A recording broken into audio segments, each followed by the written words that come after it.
1201006.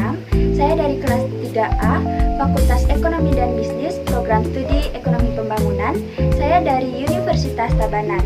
Nah, di video kali ini saya akan menjelaskan materi mengenai ekonomi publik. Maka dari itu, yuk disimak videonya. Sebelumnya, teman-teman tahu nggak sih apa itu ekonomi publik? Kata ekonomi publik adalah kata majemuk yang berasal dari dua kata, yaitu ekonomi dan publik.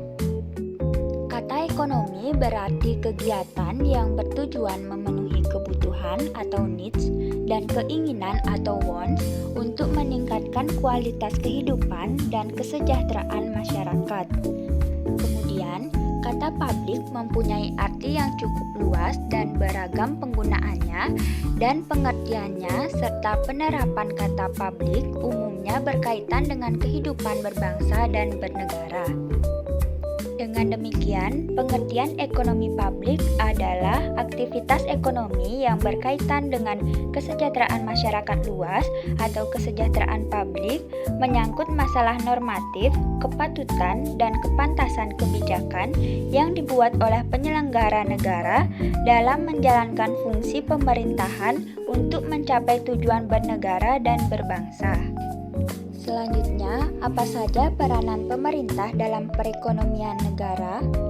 Besar kecilnya peran pemerintah dan negara dalam perekonomian untuk mensejahterakan masyarakat sangat tergantung pada filsafat atau ideologi negara yang dianut oleh suatu negara, antara lain yaitu: yang pertama, filsafat liberalisme.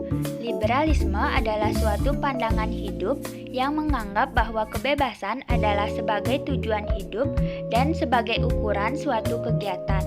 Pandangan hidup liberalisme berkaitan erat dengan sistem ekonomi kapitalisme.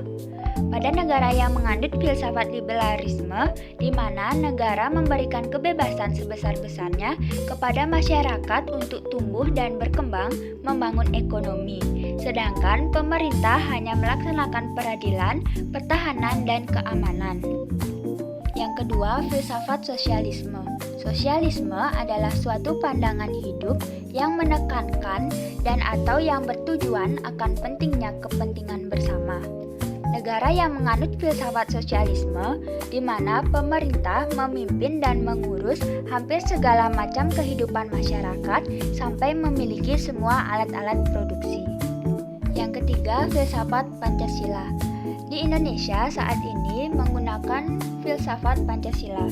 Dalam pasal 33 Undang-Undang Dasar 1945 telah diatur sistem perekonomian nasional sebagai cerminan nilai luhur Pancasila.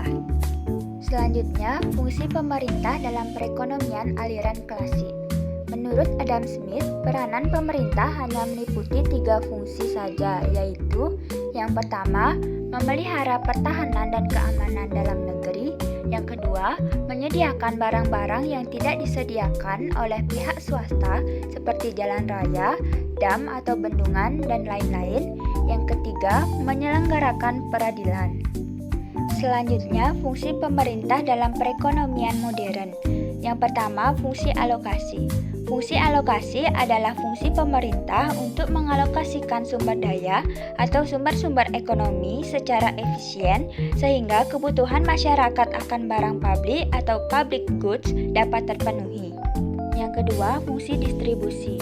Fungsi distribusi adalah fungsi pemerintah untuk mendistribusikan kekayaan atau pendapatan nasional agar masyarakat sejahtera dan dapat terselenggaranya pendapatan yang adil dan merata.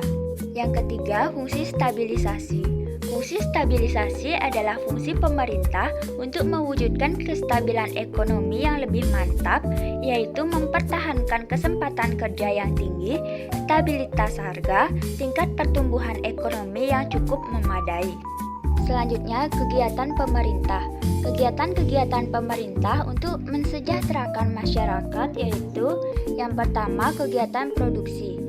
Kegiatan produksi ada 2. Yang pertama, produksi barang publik seperti penyediaan infrastruktur transportasi perkotaan, jalan umum, bendungan, dan sebagainya. Yang kedua, jasa publik seperti membangun rumah sakit, puskesmas, membangun sekolah, sekolah SD, SMP, SMA, ataupun PT. Yang kedua, kegiatan konsumsi. Kegiatan konsumsi ini ada dua, yaitu yang pertama konsumsi barang, seperti penyediaan air bersih, listrik, telepon, dan konsumsi jasa seperti menciptakan keamanan, yaitu menggunakan jasa kepolisian, pelayanan pendidikan, menciptakan SDM yang kompeten, pelayanan kesehatan, yaitu menyediakan tenaga medis yang berpengalaman. Yang ketiga, melaksanakan kebijakan fiskal dan moneter. Yang keempat, melaksanakan program-program kesejahteraan masyarakat. Sekian penjelasan materi dari saya. Jika ada salah kata yang kurang berkenan,